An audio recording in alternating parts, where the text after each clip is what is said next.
musician nor a poet, but he's always the guy with a standing ovation. Please make welcome the funniest fellow in cowboy poetry land, Old Ugly.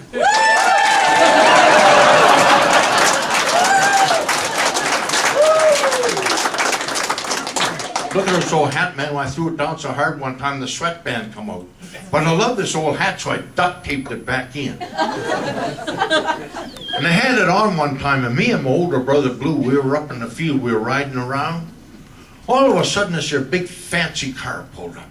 Beautiful woman gets out of this car. Man, she's got her dress cut down to here and up to here. She's waving us over. She wants some directions. Well, you know, ever since that movie, Brokeback Mountain, come out, people who wear cowboy outfits, man, we have to reaffirm our masculinity. So what I'm going to do is I'm going to jump on a horse, go riding across the field, bring the horse to a sliding halt, and jump off, all macho-like in front of that woman. And that's what I done, man. I get on that horse, I'm riding across the field, my hat's up like this here, and just as I bring the horse to a sliding halt and jump off, poof, this whole hat flew off, and there I stood in front of that beautiful woman with the sweatband duct taped to my bald head.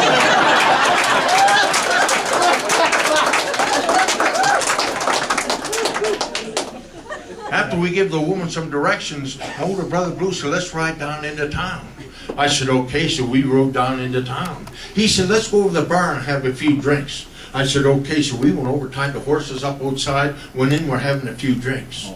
After a few minutes, he said, I see my older brother Blue starting to get drunk. I don't want my brother riding when he's drunk.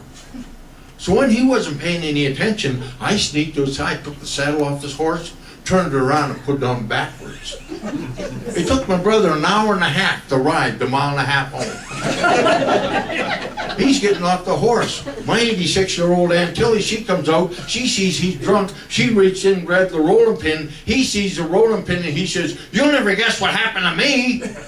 Somebody cut the dang head off my horse. I had to stick my finger in his jugular vein and steer it all the way home.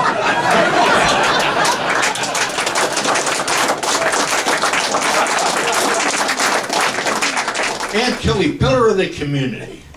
She still belongs to the town band. She plays the French horn in the town band. And she's away an awful lot, either practicing or doing shows.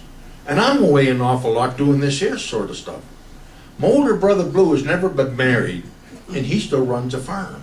And he gets kind of lonely out there all by himself.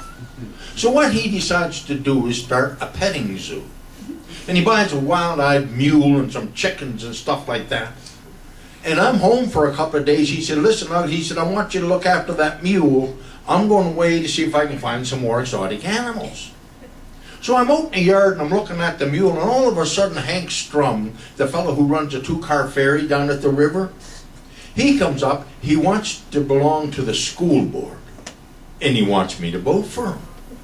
I decided I'm going to tease old Hank. I said, Hank, if you were St. Peter, I wouldn't vote for you. He said, if I was St. Peter, you wouldn't be one of my constituents. And he left. I looked at the mule, and the mule's rocking back and forth, moaning and groaning and going on. I wonder, what the heck's the matter with the mule? I see Aunt Tilly bringing her French horn out to put in her half-ton pickup. I said, Aunt Tilly, I said, what's the matter with that mule? She said, I don't know anything about mules. Leave me alone. I got to go back in to get dressed to go to band practice. You want to know anything about mules? You go in, you phone my boyfriend, Creaky Olson. He was a cowboy for 60 years.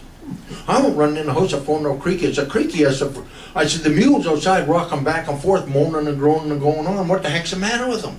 He said, he sounds like he got gas. I said, what am I supposed to do about that? He said, what you do? He said, you get some milk, salsa, ribs, and salts, put it in some soda water, slosh it all around, pour it in the mule. Well, I went outside, I got the elk salsa, ribs, salt, put it in the soda water, sloshed all around, poured it in the mule. After a few minutes, the mule laid down in the corral and it's moaning and groaning and going on even more.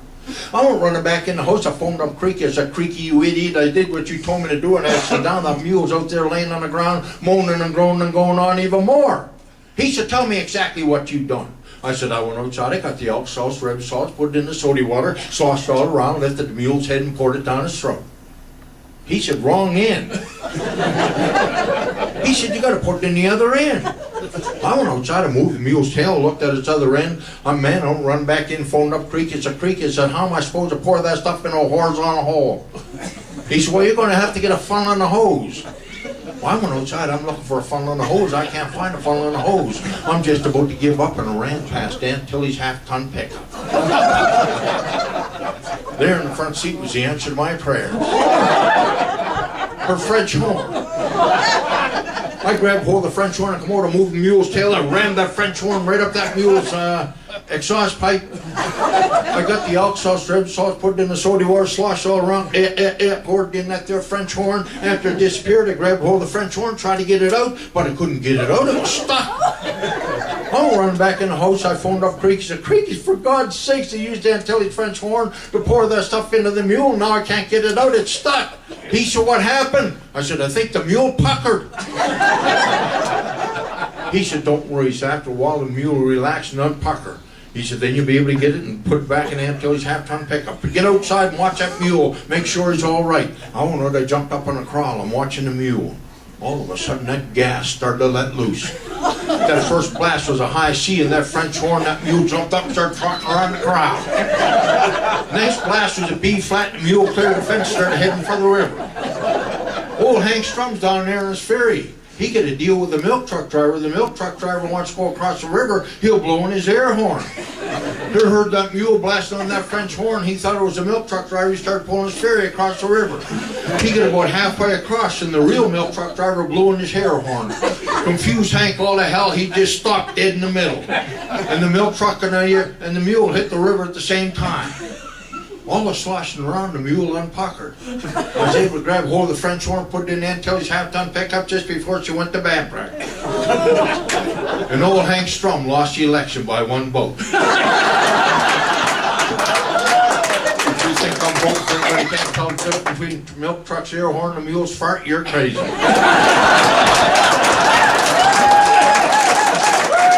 Oh, come on, just one more story, please. Older brother Blue is always in trouble. He come out of the store one time. There's a fellow out there writing out a ticket. He says, come on, give a fella a chance.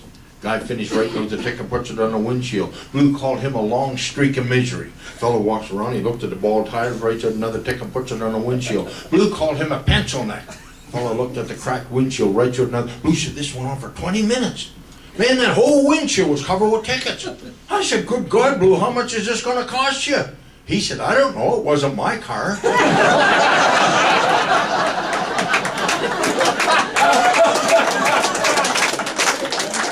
He's driving down the road one time and he's speeding. I said, Blue, man, slow down. I said, there's police around here, they're going to come get you.